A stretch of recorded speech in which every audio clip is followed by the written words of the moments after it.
Assalamualaikum warahmatullahi wabarakatuh. Saya Cikgu Muzaffar, guru akademik di Mahad Tabiah Haraki An-Nur. Okey, seperti yang dijadualkan pada hari ini 14 Jun 2021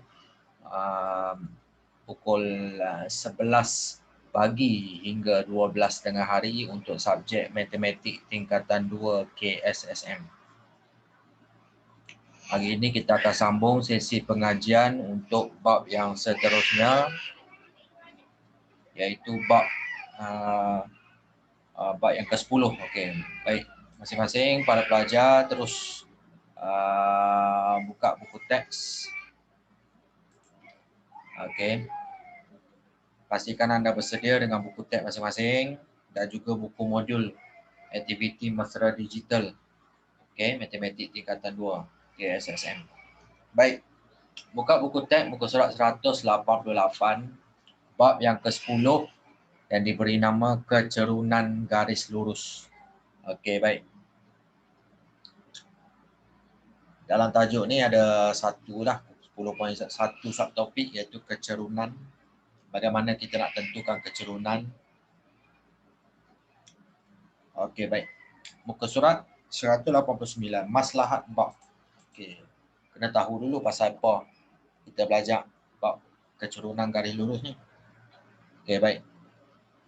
Yang pertama, pendekatan ilmu kecerunan ini akan membuka bidang kerjaya dalam matematik dan ahli fizik. Rumus yang digunakan dapat memberikan pengiraan yang tepat kepada permasalahan dalam reka bentuk produk. Yang kedua, selain itu, seorang jurutera binaan terutama yang terlibat dalam ukur tanah menggunakan pendekatan pengiraan kecerunan untuk menentukan kestabilan atau ketinggian sesebuah kawasan. Itu antara aplikasi atau kegunaan kecerunan garis lurus ni dalam kehidupan seharian dan juga kerjaya, bidang kerjaya.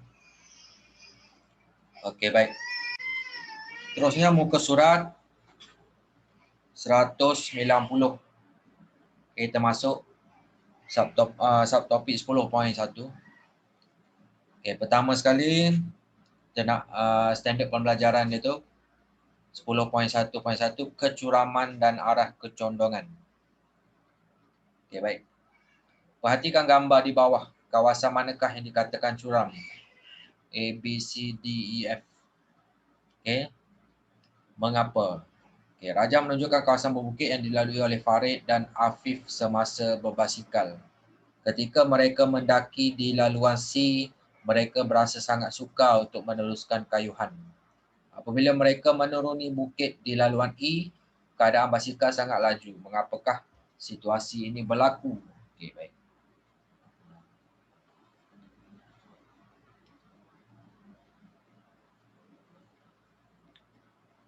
Okey, baik. Kita terus kepada yang bawah ni, kesimpulan dia. Kecuraman suatu garis lurus dapat dilihat dari nilai kecerunan. Semakin besar nilai mutlak kecerunan, semakin curam garis lurus tersebut.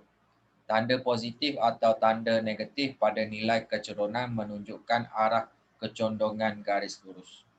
Okay, kita tengok contoh satu. Perhatikan raja di sebelah, bandingkan arah kecondongan dan kecuraman antara garisan MN dengan KL. Buat kesimpulan daripada kedua-dua rajah tersebut. Jadi, penyelesaian dia, garisan KL mempunyai kecondongan yang lebih tinggi berbanding dengan garisan MN. Semakin besar nilai sudut, semakin tinggi nilai kecerunan. Maka garisan KL lebih curam berbanding dengan garisan MN. Okay, baik. Itulah dia punya konsep yang kita kena faham. Kecuraman bergantung pada nilai sudut. Kalau sudut tu makin tinggi, tinggilah nilai kecerunan. Dan semakin curamlah dia. Okey. Baik, seterusnya kecerunan ialah nisbah jarak mencancang kepada jarak mengufuk. Okay, cuba tengok. Raja di sebelah menunjukkan kanak-kanak sedang menuruni papan gelongsor di taman permainan. Panjang garis lurus yang menyambungkan titik A dan titik B adalah setinggi 2 meter. Panjang garis lurus yang menyambungkan titik C dan titik B ialah 3 meter. CB ialah jarak mengufuk, AB ialah jarak mencancang. Okay, itu konsep dia, kena faham. Tengok contoh 2. Daripada setiap raja di bawah, nyatakan jarak mencancang dan jarak mengufuk di antara titik P dengan titik R. Okay, jadi jarak mencancang PQ iaitu 2 meter. Jarak mengufuk QR 4 meter. Okay, jelas.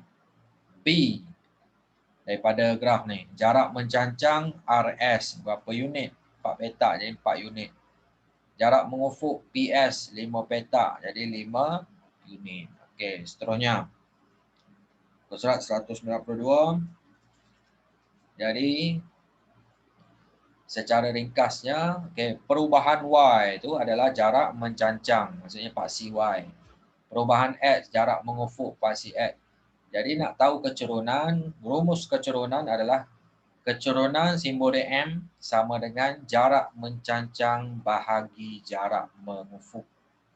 Okey, M tu mewakili kecerunan garis lurus. Ini yang kita nak sentuh hari ini. Okey, baik. Contoh 3. Daripada raja di bawah, tentukan kecerunan garis lurus bagi PQ dan BC. Perihalkan kecuraman garis PQ dan BC. Okey, baik. Kita tengok PQ dulu. Jarak mencancang adalah 4 unit. Jarak mengufuk ialah 3 unit. Jadi jarak mencancang bagi jarak mengufuk sama dengan 4/3. Maka kecerunan PQ ialah 4/3 lah. Okay. B. Yang BC itu. Jarak mencancang dia 2 unit. Jarak mengufuk dia 3 unit.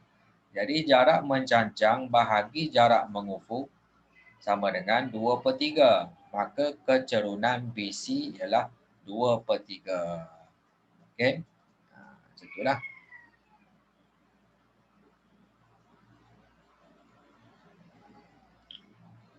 Okey, seterusnya. 10.1.2 rumus kecerunan garis lurus pada satah Cartesian. Okey. Okey, dalam sistem koordinat Cartesian, kecerunan garis lurus yang melalui dua titik A X1 Y1 dan B X2 Y2 dapat dikira menggunakan nisbah jarak mencancang kepada jarak mengufuk. Okey. Terus muka surat 193 kat bawah tu. Titik persilangan antara garis lurus dengan paksi X dinamakan pintasan X. Manakala titik persilangan antara garis lurus dengan paksi Y dinamakan pintasan Y. Okey, jadi ini rumus. Ada dua rumus yang kita boleh guna yang melibatkan satah Cartesian tadi. Okey, kecerunan M sama dengan Y2 tolak Y1 bahagi X2 tolak X1. Ataupun yang kedua ni, kalau tidak melibatkan pintasan, kita gunakan yang ni. Okay, kalau melibatkan pintasan Y dan pintasan X, kecerunan M tu sama dengan ada simbol negatif dekat depan dia. Negatif pintasan Y bahagi pintasan X. Dua-dua ni rumus untuk kecerunan garis lurus. Okay. Jadi kita tengok contoh 4, muka surat 194 tu. Tentukan kecerunan bagi pasangan koordinat berikut. Okey, dia bagi koordinat, dua koordinat. Jadi kita kena tentukan kecerunan. Okey, baik. Tengok yang A.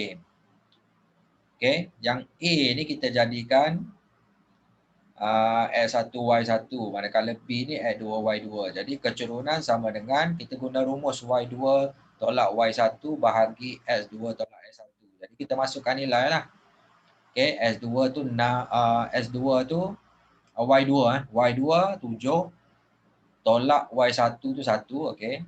S2 6, S1 tu 3. Jadi yang ni masuk nilai 6/3, 6 bahagi 3 2 lah, dapat kecerunan dia 2. Okey, soalan B, P dengan Q. Okey, P tu kita jadikan S1 Y1, Q ni kita jadikan S2 Y2. Jadi kecerunan kita guna rumus yang ni, Y2 tolak Y1 bahagi S2 tolak S1. Masukkan nilai 5 tolak negatif 1 lah Y1 tu. S2 ni 3 tolak 4. Okey, jadi 5 tolak negatif 1 jadi 6. 6 tolak per negatif 1. 6 bahagi negatif 1 dapat negatif 6 lah. Okey, keturunan dia. Contoh 5. Tentukan keturunan bagi garis lurus berikut. Okey. Yang ini melibatkan pintasan. Jika pintasan, kita tengok pintasan Y 8. Pintasan X negatif 5. Kena guna rumus keturunan, kena ada simbol negatif sebelum kita letakkan pintasan tu. Negatif, pintasan Y 8, pintasan X negatif 5. Jadi negatif 8 bahagi negatif 5. Jadi negatif dengan negatif jadi positif. 8/5 lah dapat. B, pintasan Y dia 4, pintasan X dia 3. Jadi keturunan, letakkan simbol negatif dekat depan, 4/3. Okey, boleh jelas? Okey. Contoh 6. Tentukan keturunan apabila diberi pasangan koordinat. Okey, macam tadilah. Okey.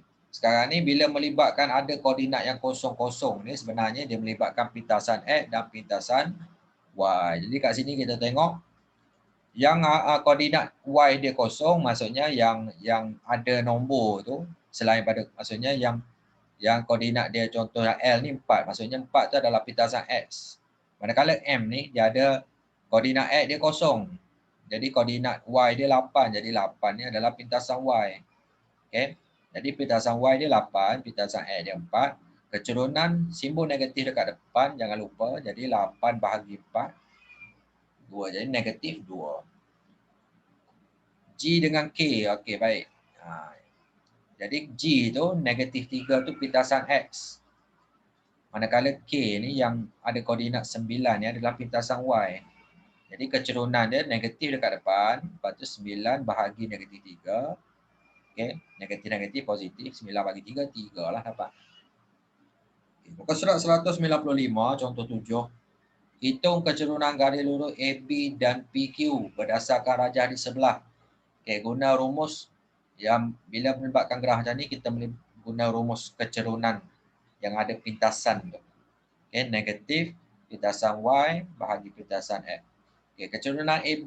Okay. Kita tengok keturunan AB negatif dekat depan. Pintasan Y dia tu 2 bahagi pintasan X dia negatif 3. Okey. Negatif 2 bahagi negatif 3. Negatif dengan negatif cancel 2/3 tinggal. Jadi keturunan AB adalah 2/3. Keturunan PQ negatif dekat depan. Pintasan Y dia adalah 3. Pintasan X dia 3. Okey. Negatif 3 bagi 3 ya. Negatif 1. Maka keturunan PQ ialah negatif 1. Cuba tengok AB keturunan dia positif sebab dia menghala ke atas. Manakala PQ ni kenapa keturunan negatif? Sebab dia menghala ke bawah, curam ke bawah. Okey. 10.1.3 keturunan garis lurus. Okey, baik. Seterusnya kita tengok. Terus kepada muka surat 196. Okey, ada dua rajah kat sini. Okey, garis AB. Yang pertama ni keturunan dia M2. Yang ni keturunan dia M4. Okey, maksudnya yang ni lagi curam. Okey. Semakin garis lurus AB menghampiri keadaan mencancang, semakin besar nilai keturunan dan sebaliknya. Maka semakin besar nilai mutlak keturunan, semakin curam garis lurus. Okey, baik. Macam itulah konsep dia. Koordinat Y bagi mana-mana titik dalam satu garis lurus yang selari dengan pasti X adalah sama. Oleh itu keturunannya ialah sifar. Okey, contoh yang ni. Okey, kalau garis tu mengufuk saja, tak berubah tinggi dia, maksudnya keturunan dia kosong. Koordinat X bagi mana-mana dua titik dalam satu garis lurus yang selari dengan paksi Y adalah sama. Ini akan menunjukkan keturunan yang tidak tertakrif. Okey, maksudnya X itu tak berubah. Okey, keturunan tidak tertakrif, infinity. Maksudnya orang kata Y2 tolak Y1 per dengan X2 tolak X1 kan. Maksudnya X2 tolak X1 tu sama. Maksudnya X2 dengan X1 sama. Jadi apa-apa nombor bahagi dengan kosong dapat infinity lah. Okey. Boleh check kalkulator. Okey, contoh 8, contoh yang ke-8 tu. Kena pasti garis lurus yang mempunyai nilai keturunan sama ada positif, negatif, sifar atau tidak tertakrif dalam rajah di bawah berikan justifikasi. Okey, kita guna konsep yang atas tadi lah. Jadi cuba tengok dulu EF. Kecerunan garis lurus EF ialah negatif kerana condong ke kiri. Okey, tengok diturun ke bawah. Kecerunan garis lurus GH ialah negatif kerana condong ke kiri juga. Okey, baik. Kecerunan garis lurus IJ ialah positif kerana condong ke kanan. Ya. Kecerunan garis lurus KL ialah negatif kerana condong ke kiri. Kecerunan garis lurus MN ialah positif kerana condong ke kanan. Kecerunan garis lurus AB ialah sifar kerana garisnya mengufuk. Dan last sekali, kecerunan garis lurus PQ ialah tidak tertarif kerana garisnya mencancang. Okey, jelas itu? Okey, muka surat 197, contoh 9. Kena pasti garis lurus dalam rajah di sebelah yang mempunyai nilai kecerunan terbesar dan terkecil serta nyatakan alasannya. Okey, cuba tengok garis lurus ni. Okey, yang mana yang kecerunan terbesar? Okey, jawapan dia garis lurus MN merupakan garis lurus yang mempunyai kecerunan yang paling besar kerana menghampiri keadaan mencancang. Garis lurus OJ, okey, merupakan garis lurus yang mempunyai kecerunan paling kecil kerana menghampiri keadaan mengufuk.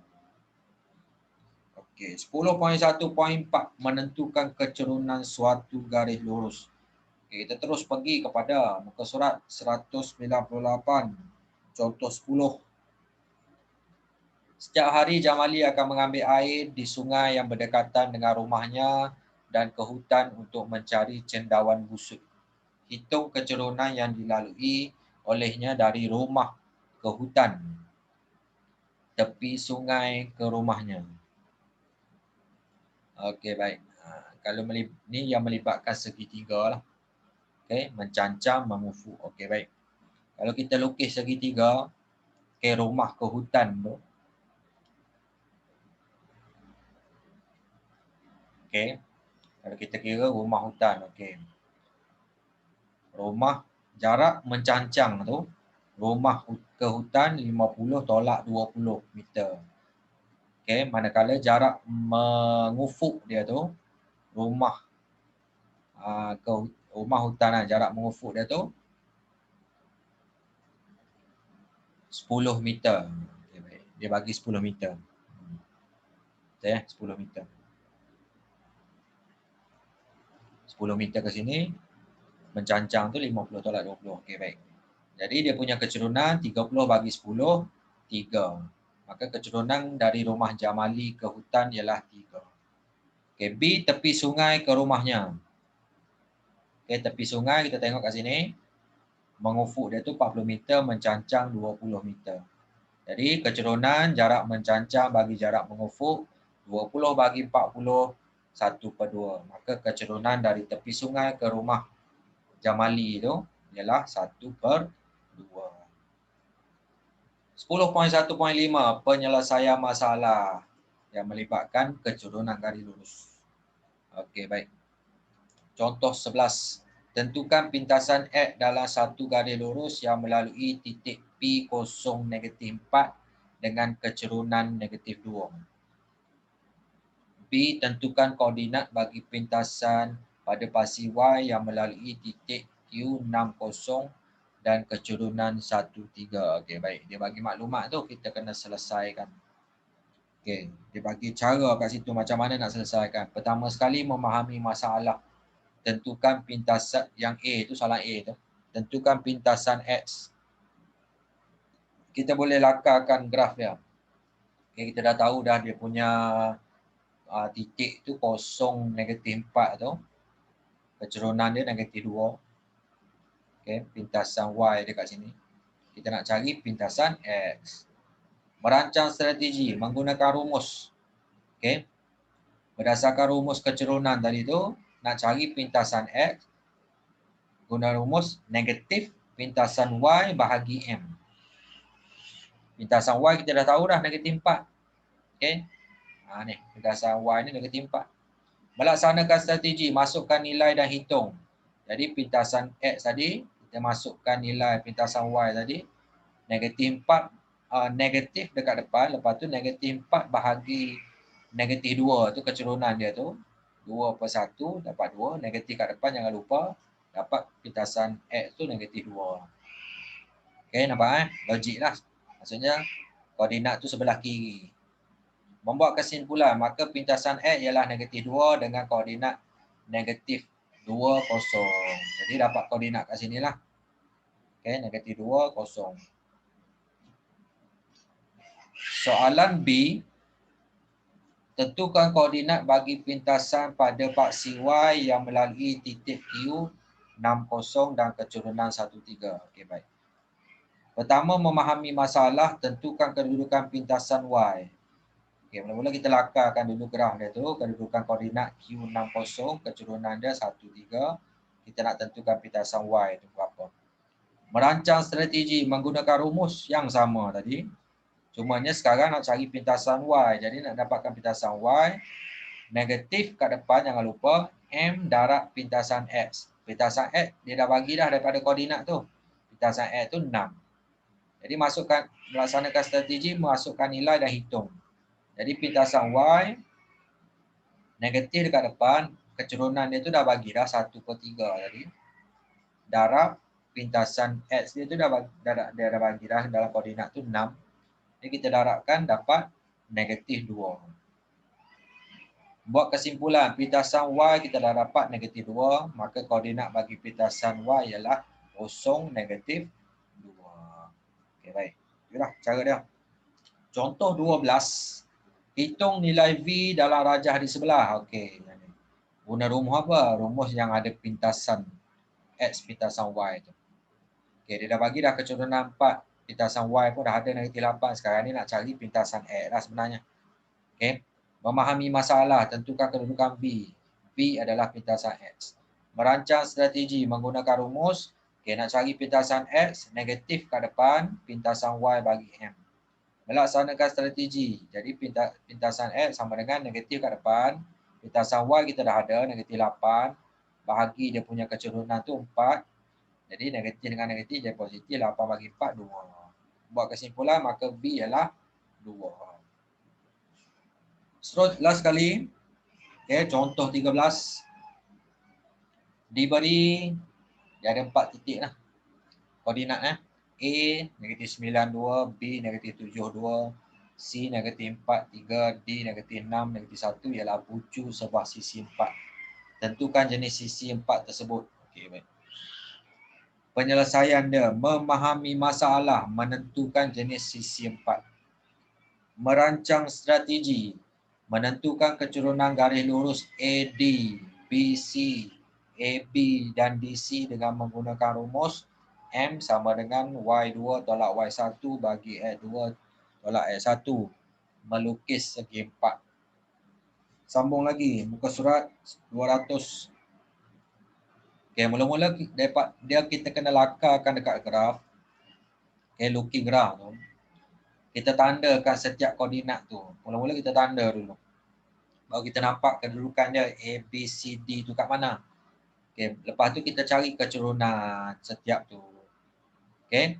Mula-mula kecerunan garis AD, lepas tu kecerunan garis DC, kecerunan garis BC, kecerunan garis AB. Okay, cuba tengok kecerunan garis AD tu. Okay. M1. Maksudnya kalau ada 4 kecerunan, M1 sehingga M4 lah. Okay. AD ni, cuba tengok Y2 dia negatif 1, tolak Y1 dia negatif 2, S2 dia negatif 6, tolak S1 dia negatif 9. Dapatlah kecerunan garis AD itu 1/3. Kecerunan garis DC, cuba tengok DC. Okay. Rumus yang sama, masukkan nilai. Okay, 3 tolak negatif 1, negatif 4 tolak negatif 6, dapat 2 lah yang ni. Kecerunan garis BC. Okay.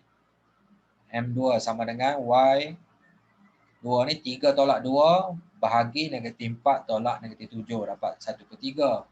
Kecerunan garis AB pula M4 sama dengan Y2 dia 2 tolak negatif 2 negatif 7 tolak negatif 9 dapat 2. Dapat kecerunan keempat-empat tu. Okey, jadi kita tengok kat sini. Okey, kecerunan M1 dan M2. Maksudnya garis kecerunan garis AD dengan garis BC tu sama. Jadi bila sama maksudnya dia selari. Okey, selari antara satu sama lain. M3 dan M4 sama. Maksudnya kecerunan garis DC dengan AB tu sama. Maksudnya DC AB dengan DC tu selari. Okey. Dengan itu segi 4 ABCD ialah segi 4 selari. Okey. Selesai. Jadi nak lebih mahir lagi, jom cuba 10.1 tu. Okey, yang berkaitan dengan kecerunan garis lurus. Okey. Banyaklah latihan dalam ni. Boleh cuba jawab semua ni. Okey, nak lebih mahir kena banyak latihan lah. Kena buat. Okey, selesai dah semua kata berkaitan dengan topik ni. Jadi, kesimpulannya untuk topik kecerunan garis lurus ni, kita belajar berkaitan dengan kecerunan sebenarnya. Kecerunan ada tiga aspek ataupun tiga situasi sebenarnya. Okey, ataupun tiga rumus. Yang pertama kita guna rumus kecerunan M tu sama dengan jarak mencancang bagi jarak mengufuk. Yang keduanya bila melibatkan satah kates. Okey. Y2 tolak Y1 bahagi S2 tolak S1. Dan satu lagi bila melibatkan pintasan Y pintasan X ni, kecerunan negatif dekat depan, simbol negatif, pintasan Y bagi pintasan X. Okey. Jadi ini dia standard pembelajaran yang kita dah sentuh dari awal sehingga akhir tadi. Jadi untuk lebih mahir, kita terus kepada buku modul aktiviti muka surat 91 kamu terus buat. Okey. Boleh rujuk buku teks dan juga video penerangan yang cikgu ceritakan dari awal sampai habis tadi tu. Okey, bermula muka surat 91, okey, 92, 93, 94, 95 dan 96, 97, okey, dan 98. Okey. Baik. Dan juga dekat sini cikgu sertakan sekali lah skema jawapan dan pemakahan. Okey. Tunjukkan jalan pengiraan yang lengkap. Okey, bagaimana nak dapatkan jawapan yang tepat ni? Tunjukkan jalan pengiraan seperti yang cikgu ceritakan dalam buku teks tadi. Boleh rujuk buku teks sebagai panduan. Okey. Itu saja video penerangan cikgu untuk topik kali ini. Assalamualaikum warahmatullahi wabarakatuh. Terima kasih.